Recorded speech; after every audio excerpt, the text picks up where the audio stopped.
चलिए शुरुआत खबरों की सबसे पहले बड़ी खबर के साथ करते हैं। छत्तीसगढ़ के बीजापुर से इस वक्त की बड़ी खबर मिल रही है, जहां पुलिस नक्सलियों के बीच मुठभेड़ चल रही है।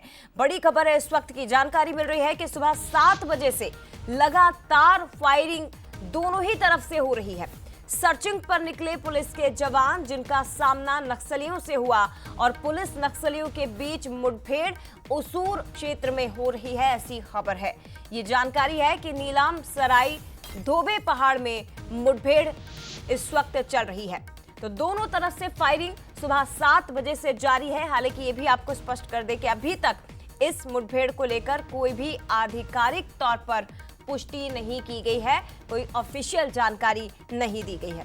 मुठभेड़ की खबर मिली है। ये इलाका जो बताया जा रहा है उसूर क्षेत्र नीलाम सराय धोबे पहाड़ पर इस वक्त मुठभेड़ चल रही है। हालांकि कितने नक्सली मारे गए हैं, क्या इस वक्त स्थिति है, कौन सा इलाका, इस इलाके की क्या स्थिति है, या शव बरामद किए गए हैं, नहीं किए गए हैं, तमाम जो जानकारी है अभी तक कुछ भी स्पष्ट नहीं हो पाई है।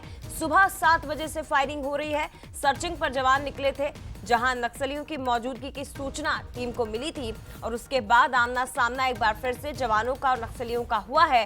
तो नक्सलियों की ओर से फायरिंग की गई ऐसी खबर मिल रही है। लाल आतंक का खात्मा लगातार किया जा रहा है और बीजापुर से ये इस वक्त की बड़ी खबर है। ज्यादा अपडेट हम लेंगे, हमारे साथ ब्यूरो चीफ रजत वाजपेयी इस वक्त लाइव जुड़ गए हैं। रजत, अपडेट क्या मिल पा रहा है, क्योंकि आधिकारिक तौर पर पुष्टि भले अभी नहीं हुई है, लेकिन क्या जानकारी मिल पाई है, क्या स्थिति फिलहाल बनी हुई है, दोनों तरफ से फायरिंग, और क्या अभी तक सफलता मिल पाई है जवानों को? जी देखिए जय जी, ये उसूर ब्लॉक का नीलम सराई का इलाका है, पहाड़ियों का क्षेत्र है और इसलिए नक्सली जो है यहाँ ठिकाना बनाकर रह रहे थे। जवानों को जब इसकी खबर मिली तो एंटी नक्सल ऑपरेशन प्लान किया गया था और उसके अकॉर्डिंग जवान मूव किए हैं। सुबह 7 बजे से जो क्षेत्र में रहने वाले ग्रामीण हैं उनका बताना यह है कि कई दर्जनों बार उन्होंने बम फटने जैसी आवाज सुनी है। इसके मायने यह है कि रॉकेट लॉन्चर या फिर बड़ी यूबीजीएल दागे खुफिया जा रहे बातें हैं के तौर पर।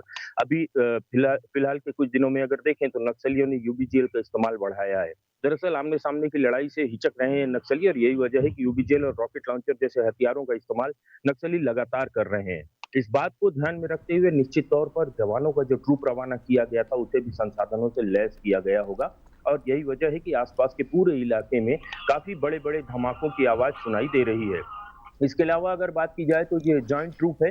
इस ट्रूप का नक्सलियों से सुबह से लगभग 7 बजे से एनकाउंटर चल रहा है और ये बड़ी मुठभेड़ बताई जा रही है।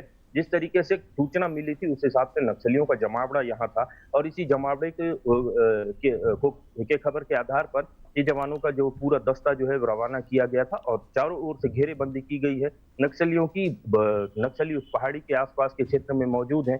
चारों ओर से चुकी हुए घिर चुके हैं, इसीलिए लगातार शेलिंग की जा रही है उनकी ओर से और ये कोशिश हो रही है कि उन्हें भागने का रास्ता मिल सके और जवानों की ओर से ये कोशिश हो रही है कि किसी भी हाल में उन्हें भागने का रास्ता ना मिल पाए और इसी उधेड़-बुन में ये पूरी मुठभेड़ लगभग 2 घंटे से चल रही है और 2 घंटे के बाद क्या कुछ आउटकम निकल के आया इस बारे में ऑफिशियल तौर पर तो अभी तक कुछ बताया नहीं गया है। जी लेकिन जो इलाके के रहने वाले लोग हैं उनके मुताबिक काफ़ी जो है भीषण गोलाबारी उस पूरे क्षेत्र में ठीक है, चल अपडेट रही आपसे है। लगातार लेते रहेंगे रजत, लेकिन फिलहाल बहुत धन्यवाद आपका तमाम जानकारी साझा करने के लिए।